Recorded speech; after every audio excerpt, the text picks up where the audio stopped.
Good evening, everyone. Always good to be together on the first day of the week when we worship our God, our Lord. Tonight's topic, the sermon topic I've selected, is forgiveness. I feel like I've preached on this many times, and every time I'm asked to get in front of you and speak, I give a lot of consideration about what I want to talk about. And I don't always choose a topic that I think is just interesting to me. I choose one that I think would be helpful. And forgiveness is something that I believe has been really since I was a child and watching the way my parents interacted with one another. At age 17, I became a Christian, and then I became a part of a local congregation, and I saw where forgiveness was needed. Then I got married, and if you've been married, you know forgiveness is definitely needed there as well. And then I got a job, and I began working, and guess what? Forgiveness is needed there as well.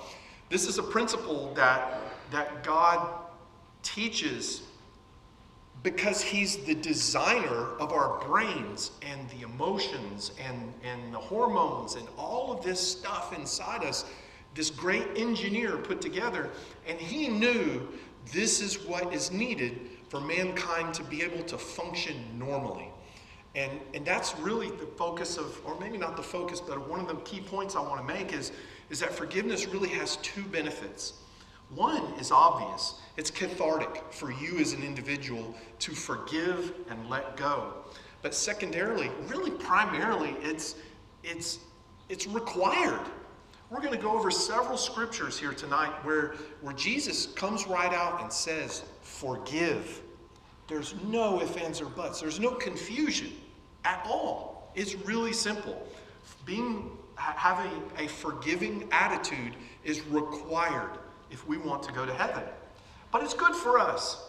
And that's why I find it fascinating, because this great engineer who designed us knew up here we needed it. It was good for us to forgive. So that is the title of my lesson tonight and what we will talk about. It's also a skill that we must always develop because it will always be needed. Think about, at whatever age you are, do you still have to forgive people? Do people still sin against you or agitate you or whatever? They still do. It never stops. So it's something that we have to work on. So this is my cat. This is Scout, and I don't know what it is about me. This cat can't stand me, and I love it. This is my cat. Nate and Amber gave Scout to us 2 years ago whenever we moved into our home, and I take my word, I treat this cat like a princess. I do everything I can to make it feel comfortable, like I love it. But you see this picture here. If I showed you, I just type in cat in Google Photos. I've got hundreds of pictures. Most of them are like this. This cat is agitated with me all the time. I come out in the garage, and I go out, and I can see it immediately looks at me, and it folds its ears back. It's mad. I don't know what I guess I interrupted a dream. Last night we got home close to midnight, and the dogs come running. Michaela drops to the ground. She's hugging and kissing on the dogs. Carol goes up, pets a dog. And I saw my cat as we drove in, was in the front yard, and I thought, I'll go check on my cat. I'll walk out, boom, gone. It doesn't want anything to do with me. And when storms come, I go out, I try to find her and bring her in so she's not subject to the storm, and the cat doesn't care. I agitate it. There's something about me. I wish there was some way I could go to the cat and say, what have I done? Can I apologize to you? Could you help me understand what changes I could make so that you're not so agitated with me? But obviously it's a cat. It's not going to happen. I can't apologize. I can't ask for forgiveness. And the cat can't give it to me either for whatever reason. It won't give me forgiveness. That's a silly example.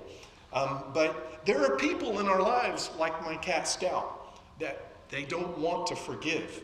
There's something about you that agitates them. And sometimes it's just that way. But I've already given this answer away. But what is both essential for spiritual growth and personal well-being?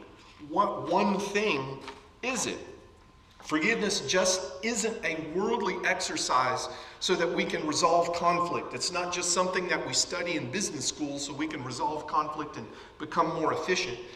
It's a spiritual practice designed by God to strengthen relationships, achieve personal growth, and is commanded specifically by God in both the New Testament and the Old Testament. Well, there you go. There's your answer. Forgiveness is releasing someone from what we hold against them. Forgiveness is a conscious decision to let go of anger and resentment towards someone who has harmed you. It involves changing your attitudes and behavior so that you can feel compassion toward the person who wronged you. It doesn't mean that you excuse the harm, but to feel free from the control of the person who has harmed you. Ephesians 4:32, in this scripture, Paul has summarized the biblical principle that we are to be kind, compassionate, and forgiving. And this is ESV. He says, be kind to one another, tenderhearted, forgiving one another as God in Christ forgave you. We must trust in God's ability to heal and restore and release this burden of unforgiveness and the past. Consider these instructions for our good, written by the engineer, designed by man. Have you ever held on to some anger or resentment for some period of time? Being an adult, you probably have. And you've probably realized over time it's unhealthy. You can't just think about this thing that your wife did 5 years ago and I can't get over it. It's not healthy at all. You hold on to it and it builds this stress and anxiety in you that God says is unhealthy. Here, Mark 11:25, Mark emphasizes the significance of prayer and that holding grudges against others can hinder our prayers from being answered. Mark 11:25, again ESV, and whenever you stand praying, forgive if you have anything against anyone, so that your Father also who is in heaven may forgive you in your trespasses. You see, forgiveness is essential for receiving forgiveness from God. Forgiveness is a sign that we truly believe in God and want to do His will and not our own. Think about the story of Christ. And on the cross, He's literally there for the future generations as well as that generation right there. And He forgave them. He's willing to forgive. He is able to forgive. And if we don't illustrate that same behavior, what a slap in the face. It's illustrating that we truly don't believe if we don't follow that basic principle that Jesus illustrated. Do we really have the hope of living in heaven without forgiveness of God? All of mankind is guilty of sin, whether by commission or omission. As most are aware, Catholics go and they confess to a priest. And what I'm about to show you is a couple statistics from a Catholic friar, I believe. Forgive me, I don't understand the hierarchy in their denomination. But he took thousands of confessions of men and then thousands of confessions for women. And he broke them all down to one word for men. What's the primary sin that me, I'm a man, what sin is man committing? He did the same thing for women. Thousands and thousands of confessions. This one word, that the sin that is most prevalent for women. So think right now, what is the sin that you think is most prevalent for men? Think in your mind what that is. Likewise for women, what do you think that is? I'm about to share it with you. This is thousands and thousands of confession. Men, with what do you struggle? According to this 2009 study, and it's old, but it's, I think, still applicable, the most common sin confessed by men is lust. Probably no surprise. You probably look at that and go, yeah, makes sense. A Wesleyan University study revealed that 52% of all advertisements featuring women portray them as sex objects. If you're a man, you go anywhere in society, and that's what is used to sell to you, is images of women. And that's an older study. It's, I believe, far worse than that, especially online. There's a website called Pornhub. They revealed, this is 2019, 42 billion unique visitors in 2019, for the whole year, 42 billion. That's one website. One website. Think of all the apps and the whatever that men have access to this type of imagery, right? This is obvious. God made men with this strong desire, and Satan is using man to entice them to want to look at this imagery. 57%, this is an older statistic too, 57% of men between the ages of 30 and 49 report having watched pornography in the last month. 57%. That's my age range. 57%. The point I'm trying to make is that we all need forgiveness. This is a problem in our societies. We don't think we need forgiveness. We think this is okay. Another stat, 2.5 billion emails sent daily featuring or advertising pornography. Billion, not million, daily. And that's an old statistic. It's probably even higher than that. So for men, yeah, we're designed, right? If you spent time as a 20-year-old young lady, you probably know how 20-year-old young men are. And I understand as time progresses that wanes a little bit, but it's still an issue. It's still a sin, and it's still a desire that men have. And it is something that we need to seek forgiveness for. But men aren't the only ones with temptations. Again, this same Catholic priest, friar, his thousands of confessions for the primary sin for women was pride. Think about the makeup industry and the billions spent on makeup. Now, ladies, I'm not saying it's wrong to have makeup. The biblical example and the biblical statement is the beauty on the inside needs to be cultivated far higher than the beauty external. But think about our whole society is geared really toward ladies. Our advertising, we use women for advertising, and men desire these women, and women see men look at them, and it makes them feel good. It puffs you up. It's not just the way you look, too, right? We have conversations with you, and you know, men hang on the words of women, and what happens? It builds you up. So you have the potential to be very prideful because you like the attention that maybe the men give you. I don't claim to be an expert in this. If I'm saying something incorrect, please correct me. But the Bible addresses this sin of pride that women are subject to, and it emphasizes the importance of humility and internal beauty. So the point here is that we all need forgiveness. I accidentally skipped here. We all need forgiveness. This parable, Matthew 18, 23 through 35, is the parable of the unforgiving servant.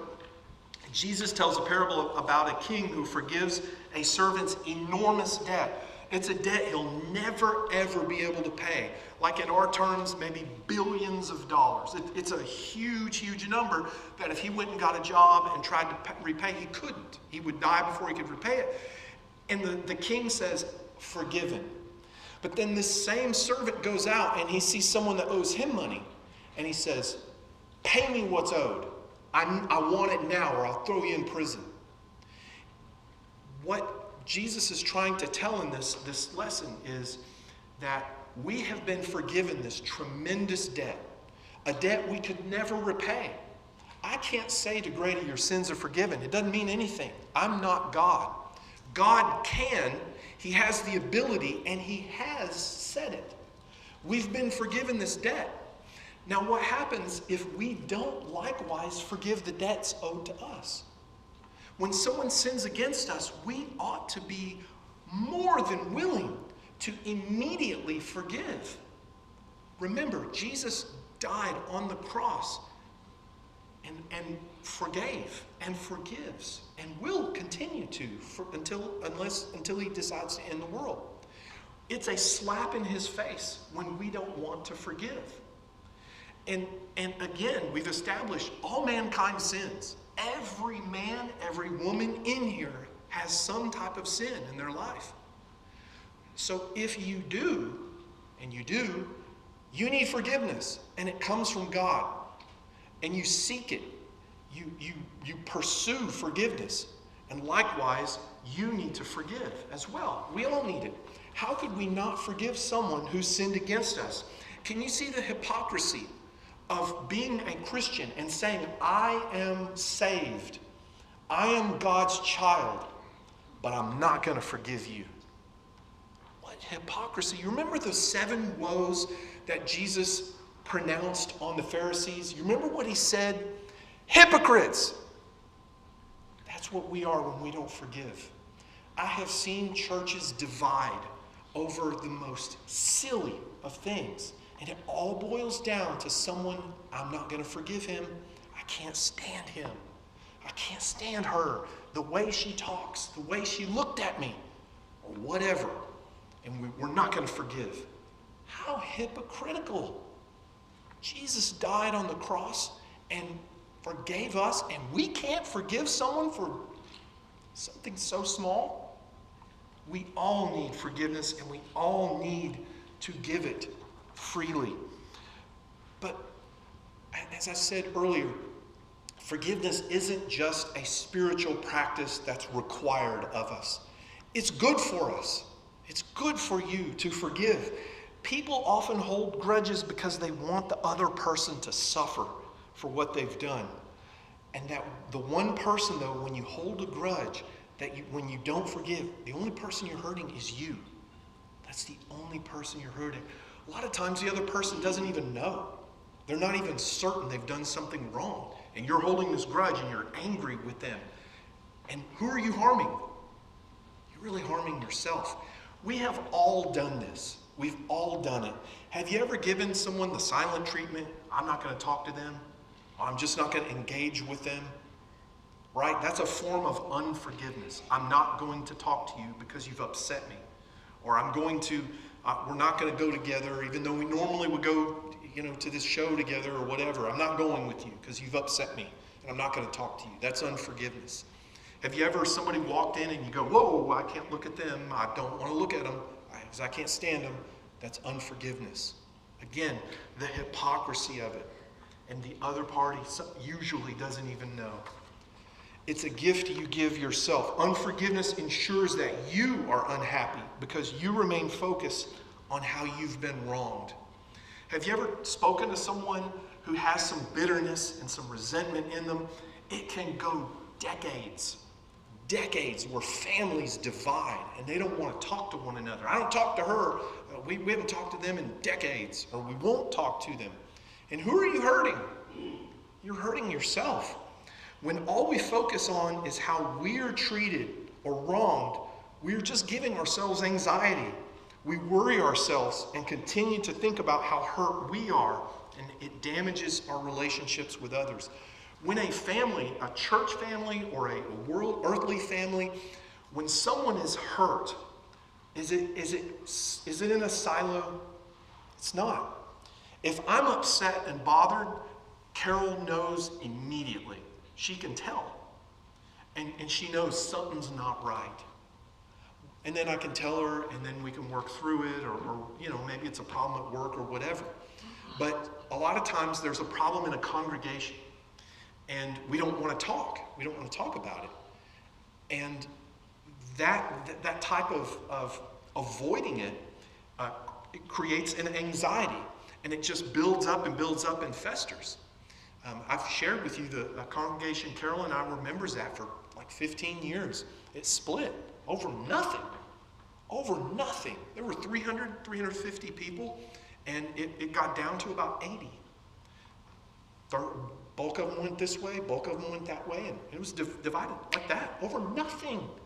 You can ask people who were there and ask, why did they divide? Most will go, I really don't know.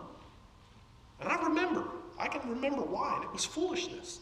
It all boiled down to somebody not liking someone else.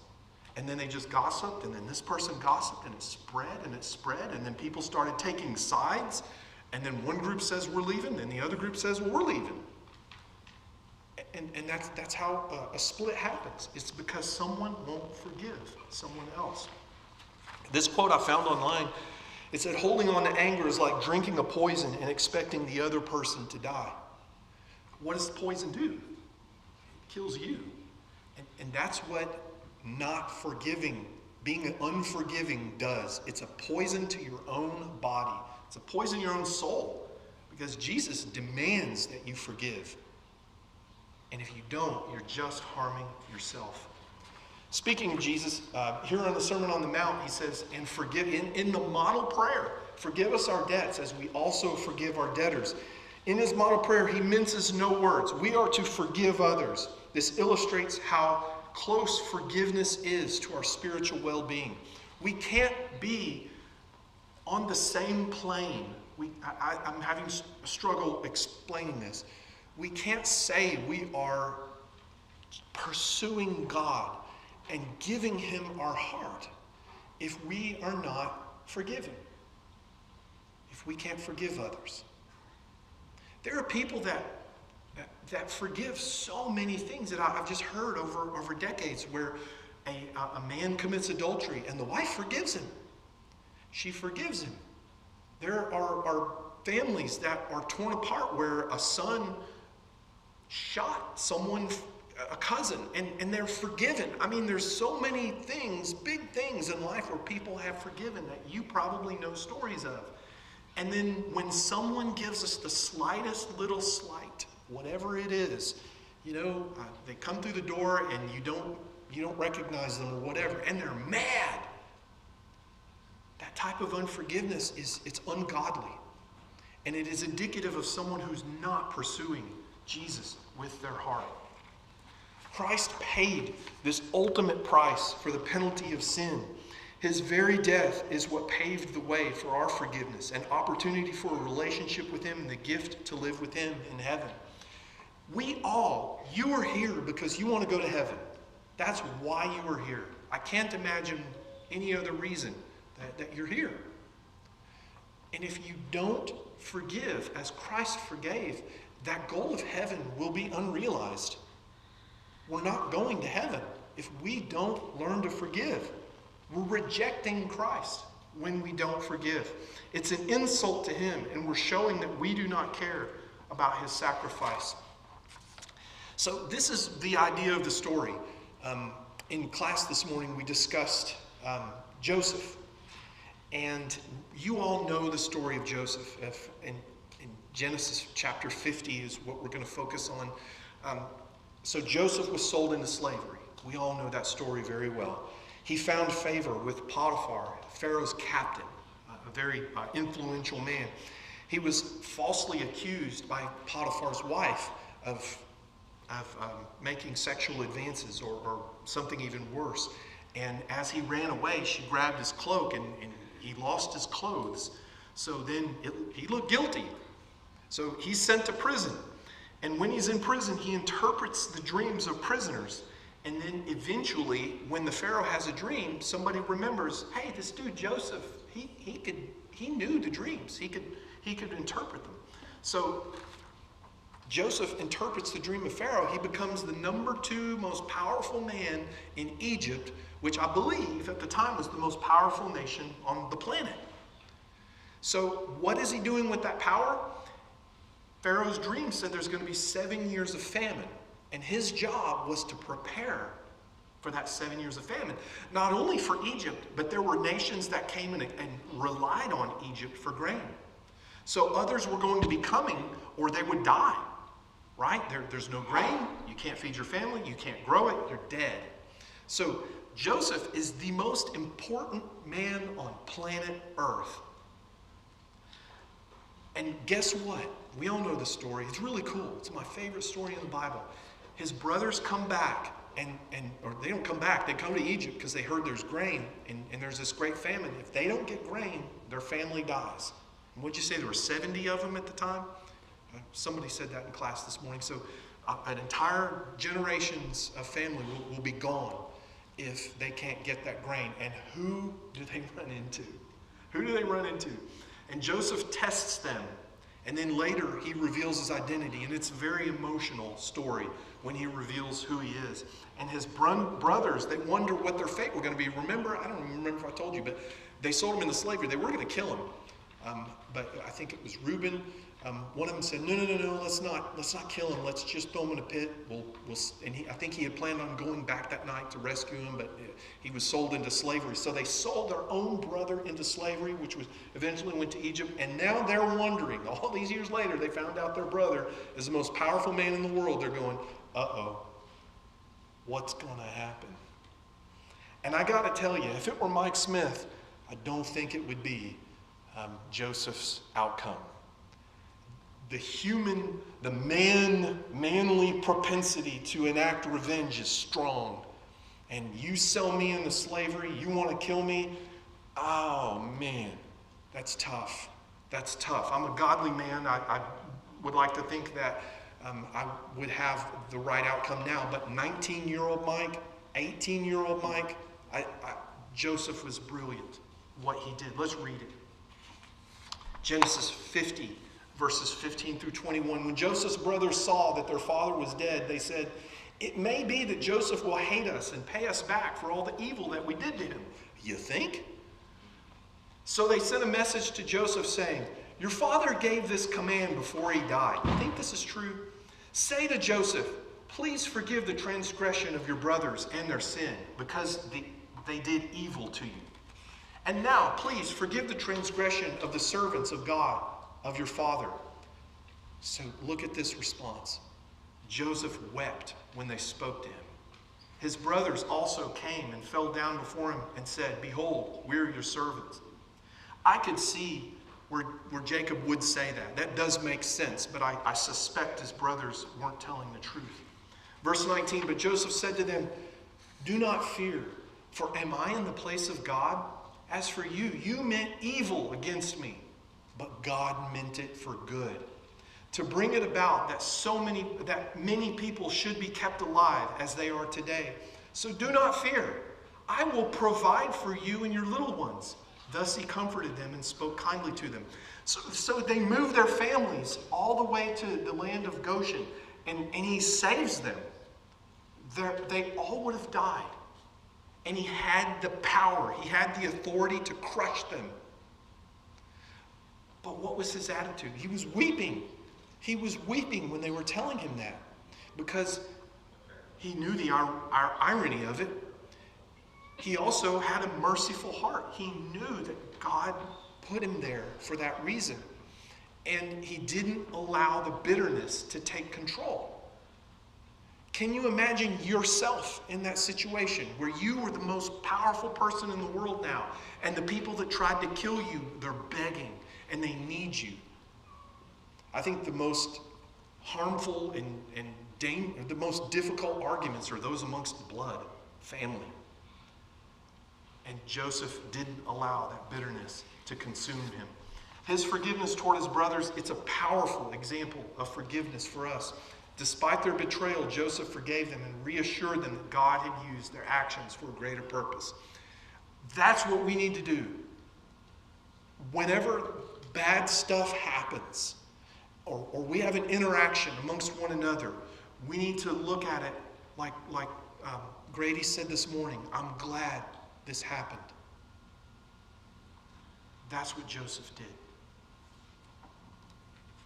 Joseph's forgiveness toward his brothers is a powerful example. Rather than seeking revenge, he chose forgiveness, allowing reconciliation within the family. You know, as a parent, you want your children to want to be together. I do. I have this great desire. I hope my son and my daughters all get along long past when I'm gone. I don't know why. I think we all want that. We want them to remain as a family unit together. And think of what an honor Joseph did. He brought his family back together. He saved them. And he had the ability to do the opposite, to crush them. Joseph's story teaches us this transformative power of forgiveness. It brings an inner peace. We can break free from resentment. You know it. If you've got gray hair and you're here tonight, you know resentment is awful for you. It eats you alive like cancer. His story teaches us about healing. It reduces stress and anxiety. When we're worried and we're consumed with these problems and that it's something we could easily forgive, it causes anxiety. I think stress is what kills men. That's what gives us heart attacks, and we die sooner than necessary. But it restores relationships. Joseph brought his family back together. He forgave a broken connection, and he reflected God's love. Years and years later, Jesus would give the ultimate example of love. But Joseph gave a wonderful example that we should all contemplate. He had the power to destroy, but he used it for good. Will forgiveness be easy? Nope, it's not. It's very difficult. It's very difficult, especially if we're honest in our heart and we know that we have some culpability. Forgiveness is extremely difficult, but God proves that it's always worth it. Remember, we are designed. We're not some haphazard amoeba that came out of the swamp. We are designed by a creator, by the greatest engineer of all time. And he knows exactly what we need to function properly. If you like to sew things and create things, thread, fabric. If you like working on engines, you understand the gears and how all these things work together. That's how God knows your brain. God knows your brain inside and out, backwards and forwards, and he knows forgiveness is necessary for you. He demands that we forgive. It's Old Testament, New Testament, doesn't matter which, it's there. And this great designer said it's good for you to forgive, and it's bad for you to hold on to resentment. It's always, always worth it. So my challenge to you is determine who you want to forgive and why. What's the practical application? Maybe there's no one in your life right now. Maybe there is. Maybe there's someone you can influence to forgive. Recognize, the first step I want you to do is recognize there's tremendous value in forgiveness, whether they have apologized or not. That's frequently what I hear as well. When they say they're sorry, I'll say I'm sorry. No, you be the first one. Maybe it's a big misunderstanding. You apologize. Maybe you're only 1% at fault of the issue. Recognize the value. Reflect on these things that are hurting your heart. That's always what happens when we hold on to resentment and we build up bitterness. Reflect on those things and then refrain from nurturing bitterness. Have you ever thought to yourself, I'm just going to be mad. I'm going to be upset. Maybe I'm the only one, but refrain from it. God designed forgiveness to provide both spiritual growth and personal well-being. Again, the great engineer who knows you inside and out designed forgiveness. And then Jesus came and preached it. Paul wrote it, which was inspired. We need to forgive one another. We need to forgive people in our life, forgive people of the world, and be quick to forgive. Let that be the proof in the pudding. When we're judged and God looks at you and he's counting all these things against you, and then he sees that you have forgiven others, let that forgiveness be the illustration, the proof that you believe in Jesus. Let it be the evidence that illustrates how much you love God. I have not preached the plan of salvation or baptism or repentance tonight, but we do make that opportunity available for any who would like to take this opportunity as we sing the song of invitation.